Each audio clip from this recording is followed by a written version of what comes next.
Hey Wavies and Curlies, this is Stacy from the Frizz Girls, and I wanted to give you a review on the two brushes from Scrunch It that I purchased during Black Friday.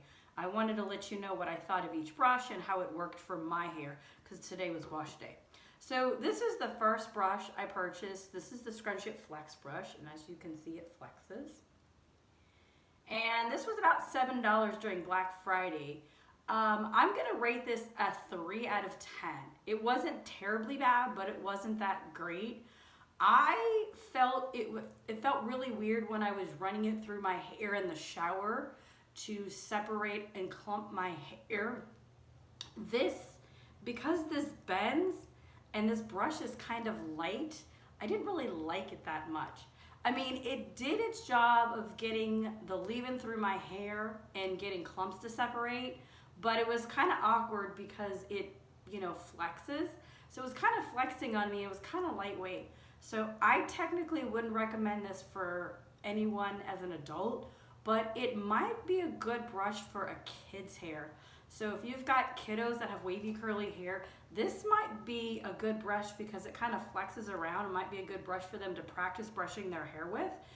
It's really, really light. And I think it would do much better on a child's hair that has gotten fully developed as mine, because as a grown woman, my hair type and texture is going to be completely different because of my genetics and my hormones compared to someone as a kid. So that would be my recommendation on the Scrunch It Flex It brush. The other brush that I purchased for $3, I love a deal, $3, is the Scrunch It paddle brush. And it's got these tips.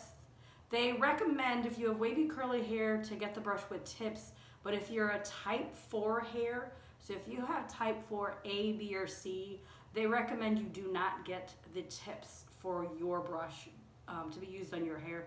I'm assuming that the tips are gonna snag like crazy, and I don't think you really wanna experience that on your hair. So if you have type 4, I would ignore the tips. But it's a typical brush. What's great about this brush is inside, it's kind of hard to see because the brush is still wet and it's black. So I'll pull it up to the camera. Right in here, they have these little board bristles. So the board bristles make it so much easier for the brush to get through your hair and get slip. I like this one much better with giving the leave-in through my hair and giving me some slip. So I didn't have to struggle. I did struggle a little bit, but not as much as this brush. This brush, I felt like I struggled a little bit too much to get it through. This one was a little bit easier, and I think it might have been the board bristles. So that's how I felt about this one. So I'm gonna give this one about a 6. I like the heaviness of it, and it wasn't flopping around when I'm trying to use it. So that was something I really appreciated. I did use this brush to distribute product through my hair. I don't see much of a difference compared to the denim brush I normally use.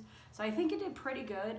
This probably would be a really good brush if you've got kiddos and they have a lot of knots in their hair. This would be a good brush to use to get out the knots of the hair. But I personally, for myself as an adult, rated this a 6 out of 10. So it's not super bad, but it's not super great. But I'm giving it a 6 because it was only $3, so I can't really complain that it did a pretty decent job. It wasn't superbly great. Wasn't my favorite brush to use, but for $3, I think it worked pretty darn good. So those are my reviews of the Scrunch It brushes. If you want me to review something else, let me know, and I can let you know. Other than that, my little wavies and curlies, I hope you guys have a great day. Bye.